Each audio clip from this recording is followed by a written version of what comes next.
Hi, friends. This is Brother George, and this is Wednesday, June the 10th. And I want to thank you for joining me. I'm very excited about this Sunday.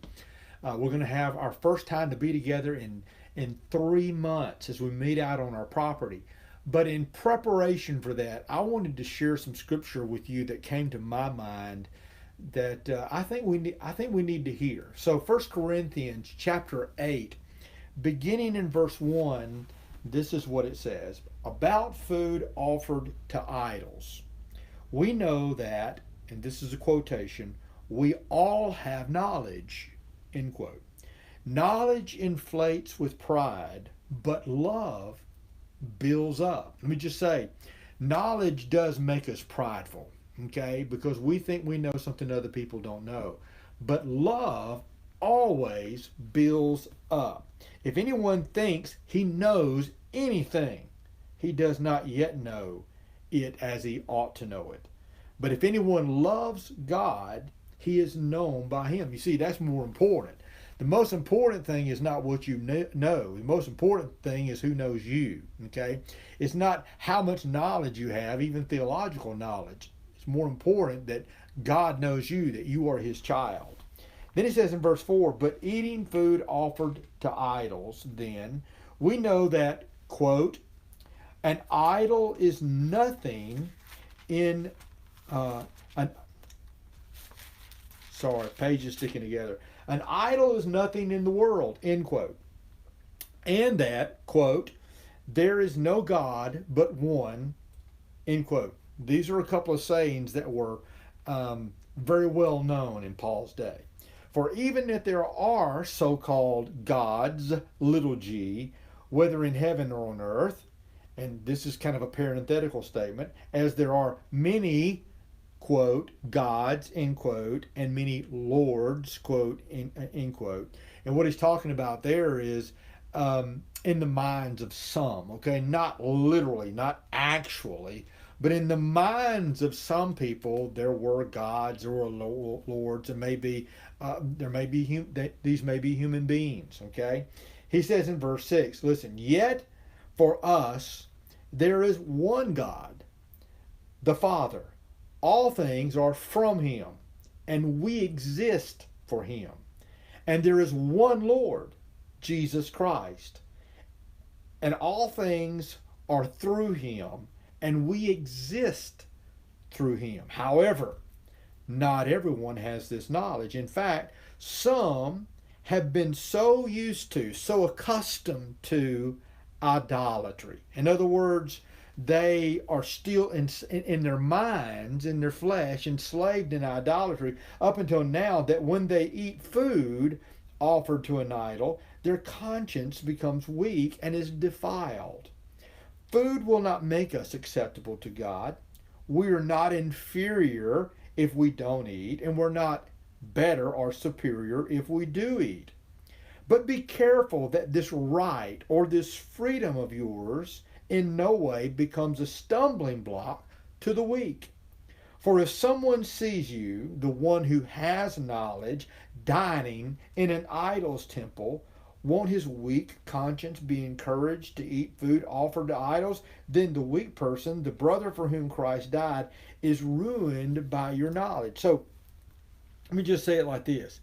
Let's just say that McDonald's was an idol's temple, and only pagans ever ate in McDonald's. And you have become a Christian, and you've been discipled, and you've learned that, well, really, the food you eat in McDonald's, it really doesn't symbolize anything. It's no different from the food you eat at Five Guys or Burger King. And so you go in there and you eat all the time, and it doesn't bother you. But let's say there's someone who has just recently become a Christian, and for them, eating in McDonald's is still associated with idolatry, with idol worship. Well, if and for them, it's sinful. Okay, because they just came out of that. They just came out of that entrapment, out of that enslavement. But let's just say they're riding at Riverstone and they're looking at McDonald's, and there you are sitting in McDonald's having a Big Mac. And what happens is they think, well, it must be okay for me too. And so they go in and they eat. And when they do, their conscience, as Paul says, destroys them. It beats them down. I shouldn't be doing them. And so consequently, they're ruined because of it. And then this is what he says. Now the weak person, the brother for whom Christ died, is ruined by your knowledge. Now when you sin like this against the brothers and wound their weak conscience, you are sinning against Christ. So you're not just wronging that person that they see you eating in McDonald's.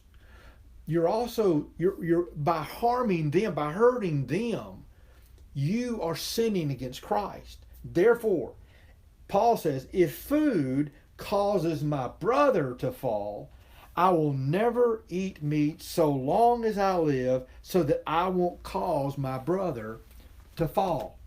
Now, this Sunday we're going to be meeting out on our church property, and we have put some rules in place, okay?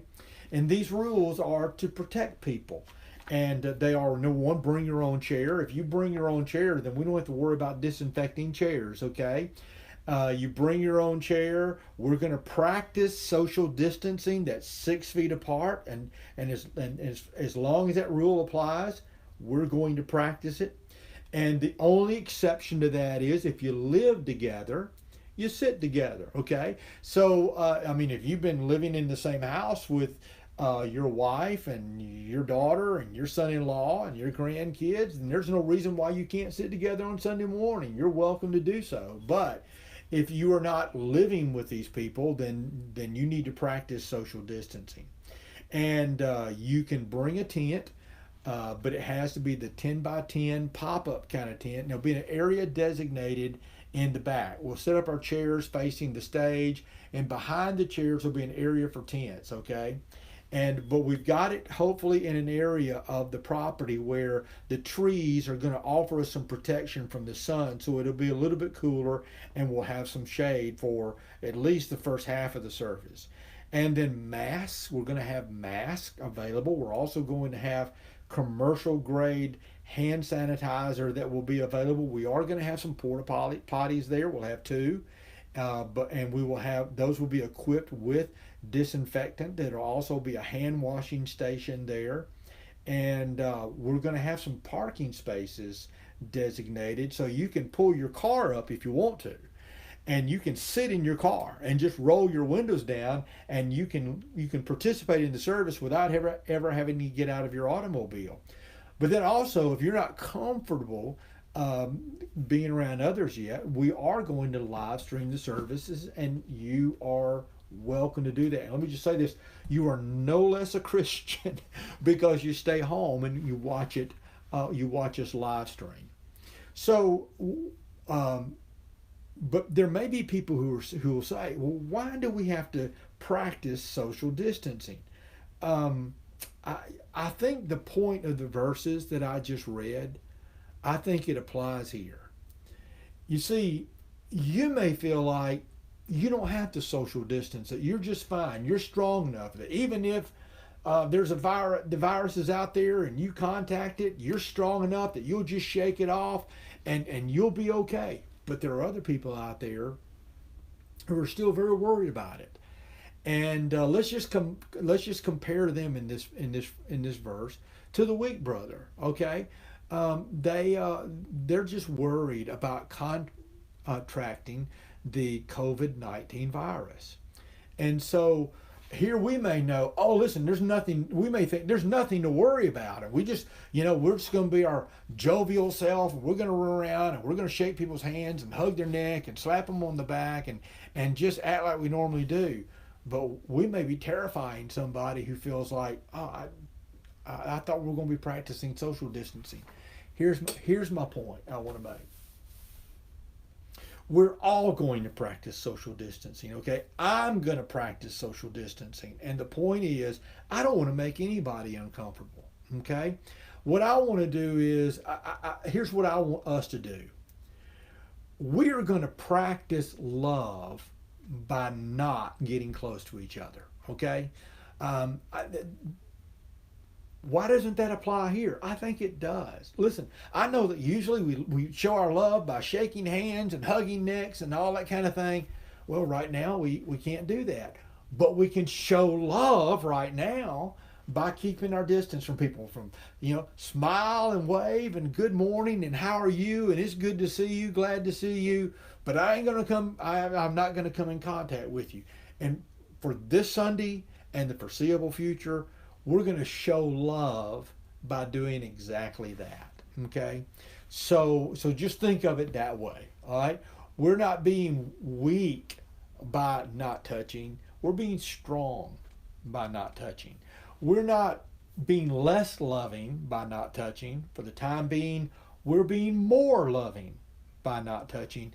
And the time will come, hopefully, in the not too distant future, when all of these restraints will be released and we'll be free to just hug necks and shake hands once again. And I know we all are looking forward to that day. So I want you just to be, I want you to be thinking about your brother and sister in Christ. And so for the meantime, keep your distance. Okay. So remember, we'll start at 10:30, and so I'm looking forward to seeing you there, and we'll just have a great time. Anyway, I love you, and I look forward to seeing you Sunday. See you then.